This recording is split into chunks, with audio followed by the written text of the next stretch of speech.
Hey everybody, welcome back to the channel here. It's the Mac and welcome back to another showcase or let's play of a different kind of game. Well, I've actually showcased a similar game before. It's Pike and Shot campaigns. It's sold through Matrix Games and Slytherin Software there. And it's Pike and Shot. I have actually showcased the Fields of Glory 2 before on the channel. I have that in a separate playlist. But this game actually came out a couple of years before, and so it's an older title, but they're very, very similar, these games. So if you haven't checked out my Let's Play or sort of detailed run-through of the Fields of Glory 2, do check it out. It's in my playlist. So this game here is basically the same game, well, same engine and same sort of interface and or all around same kind of game, except it takes place in a totally different time period that the Fields of Glory. Fields of Glory is ancient warfare spanning up all to a couple of thousand years before Christ there, and up to about when the medieval period starts, around 1000 AD. And now they actually have the Fields of Glory medieval released as well. I still haven't showcased that on the channel, but I will. But this Pike and Shot, man, so this is what it is. It sort of goes hand in hand with my recent showcase of Wargame Design Studios Renaissance. It's also a Pike and Shot era strategy game using their explicit engine there, the John Tiller Legacy engine there. So Pike and Shot, man, that's what it looks like when you fire it up. It is very similar to, as I said before, the Fields of Glory. You have historical, skirmish, campaigns, multiplayer, editor, and quit the game. So it's what it is. It's what it says basically on the here. So it's, if you press historical, this is where you get to play the tutorial. And this is a very good tutorial actually. I've actually run through this tutorial off camera to learn basically the game. Because if you come straight from the Age of Glory, you will have you will have problems here with the different kind of units and different warfare and military tactics being used. I mean, Fields of Glory is a sort, not Age of Glory, Fields of Glory. You will have problems because it's a completely different era of fighting and warfare and strategy. So, but the mechanics of the game is actually very, very similar. The movement, the firing, and all that. What makes difference of this game, we'll go into that deeper on later on, is the phases of the turn, so to speak. It reminds you a lot of the what I went through for Renaissance there, the Wargame Design Studio game there, that you have sort of a movement phase, you have fire phase, you have the enemy reacting, you have a melee phase, you have a fire phase basically for units that have not fired at all, and you have routing and melee resolution, all that. So I mean, there's lots of different phases, but you get the hang of it when you sort of duke it out. So this game actually takes up the exact same warfare that you will see in Renaissance, except that this title actually has the 30-Year War as well, as you can see here. It covers that. That is not included in the in the Renaissance title from Wargame Design Studio.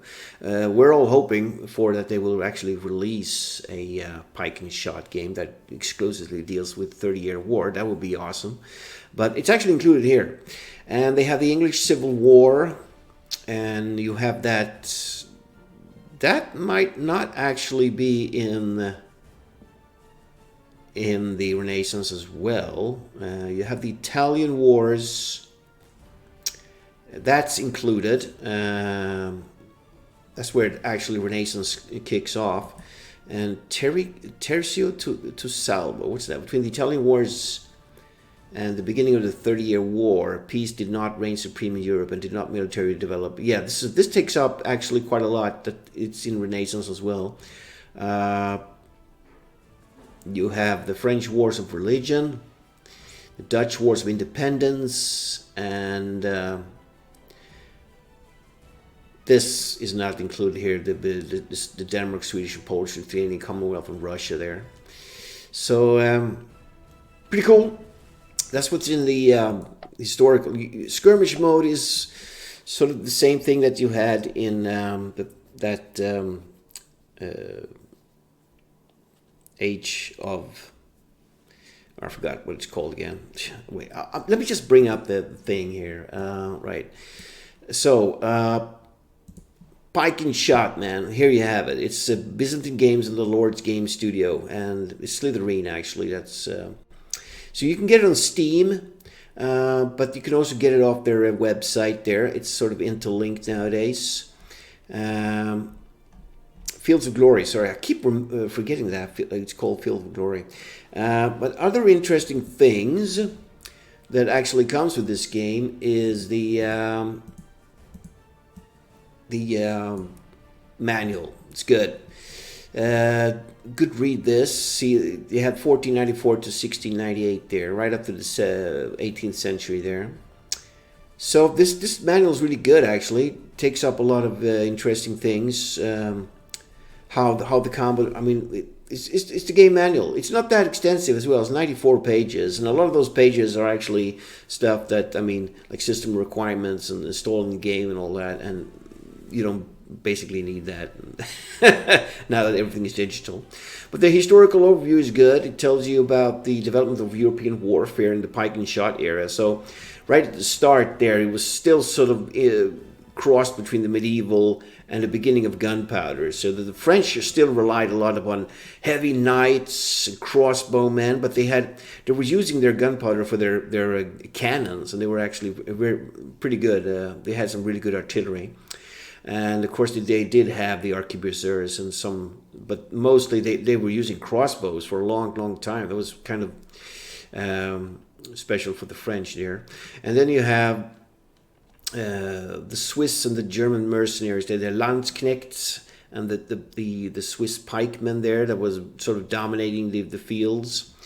And then firearms got more and more into it, and they sort of intermixed those pike formations with arquebusiers and rifles and stuff, and they were like huge formations that moved around the battlefield like a big hedgehog that could fire, basically.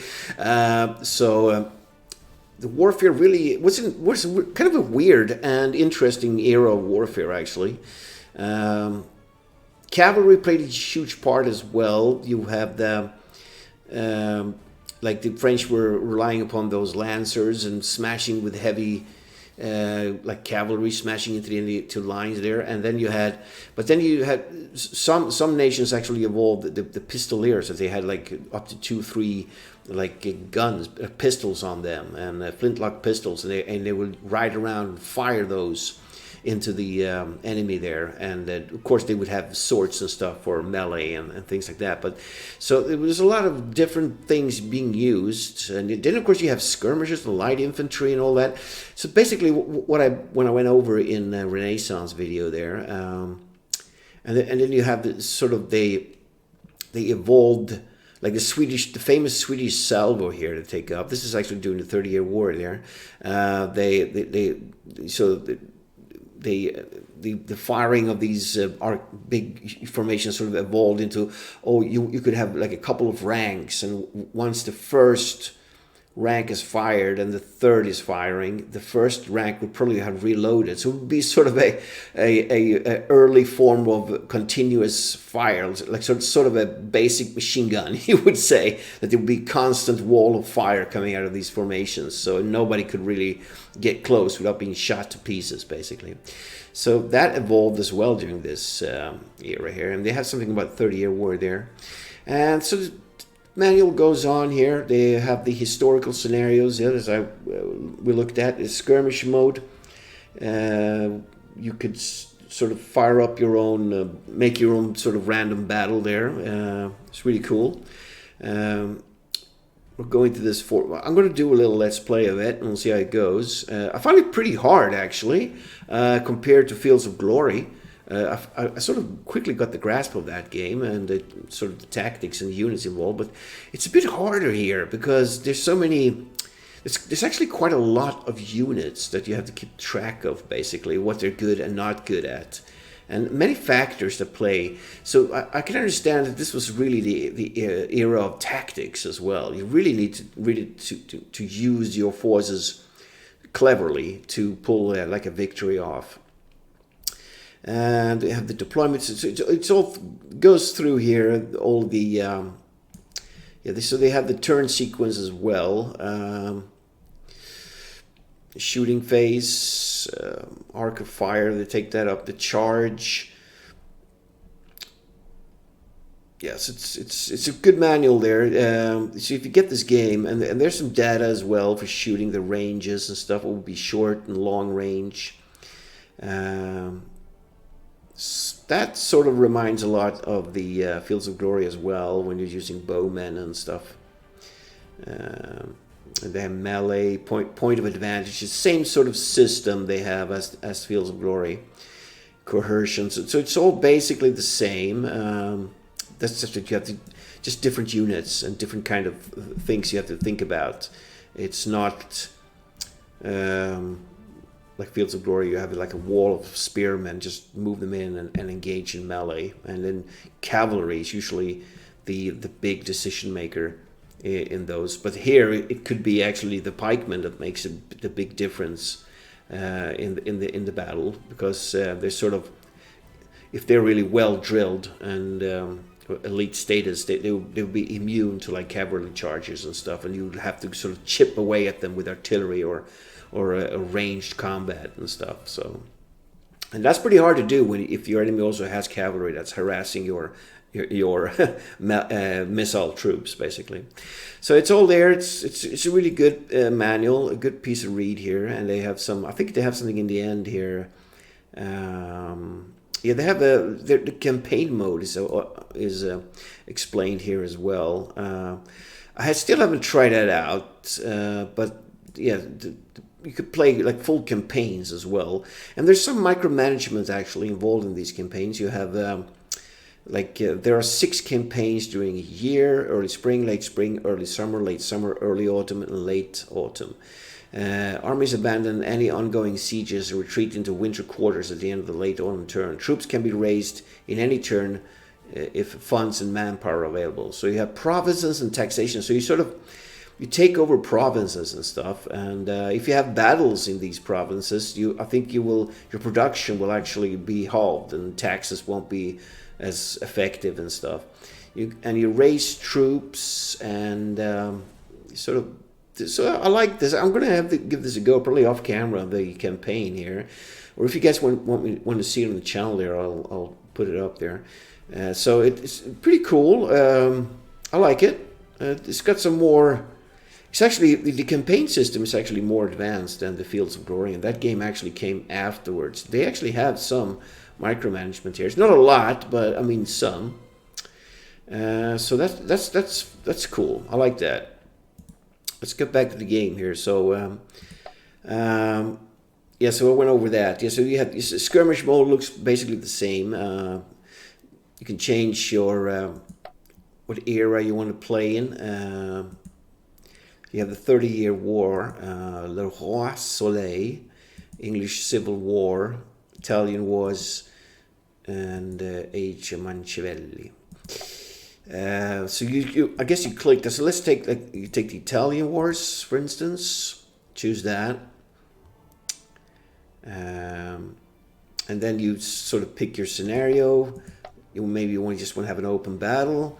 Your force, you can have huge forces here, but let's have a small contingent. Map size would probably be a medium map. Could be terrain. You could choose your terrain.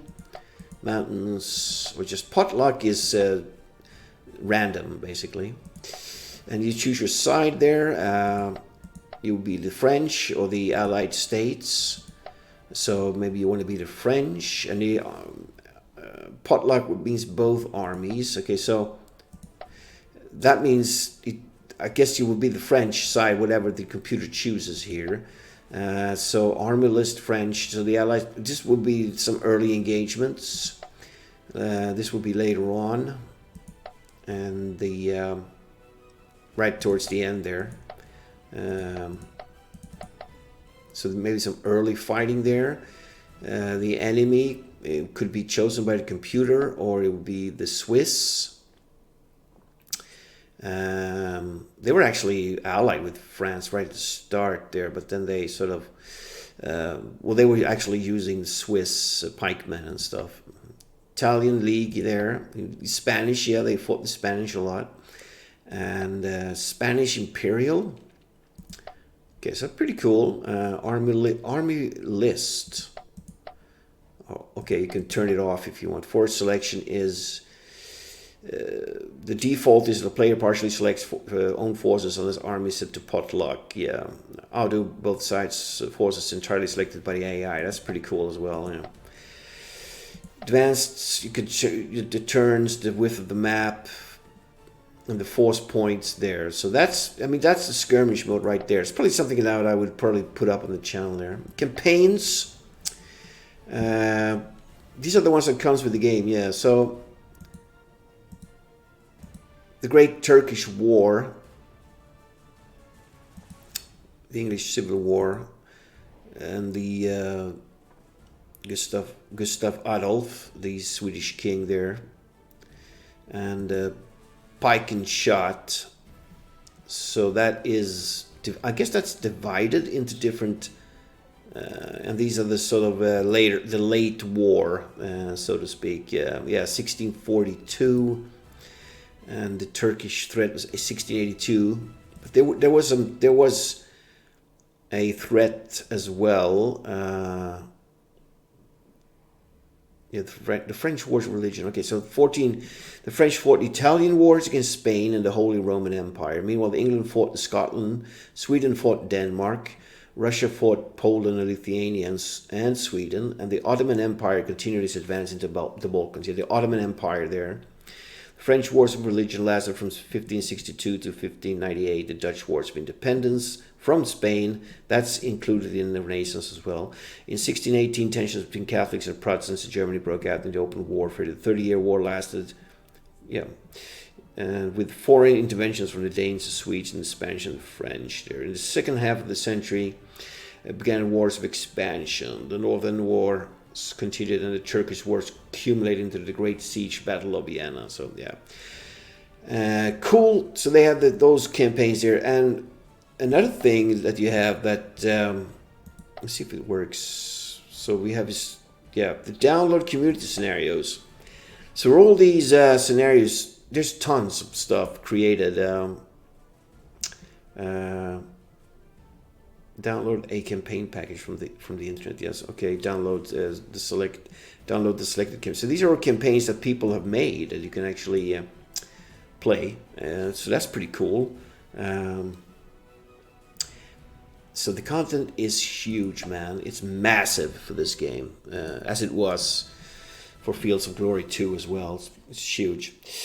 Yeah, so this is Pike and Shot, man. So it'd be sort of fitting for me to bring this up since I've just done the Renaissance there from War Game Design Studio. Obviously, completely different sort of game mechanics for sure. This is a 3D slugfest, and mostly the Renaissance is a 2D counter game, a la War Game Design Studio, John Tiller Legacy feel to it. This is completely different, but I like it. So there's I'm probably gonna put some sort of battle up here. I might do actually a mirrored battle. That'd be fun to do like a mirrored battle of Pike and Shot in this game, and then do that in War Game Design Studio and see sort of the difference of how the game systems actually compare to each other, and you would pick your poison, I guess, what you want to buy and stuff. But this is a great game. It's usually actually on sale and stuff, so put it on your wish list or something on the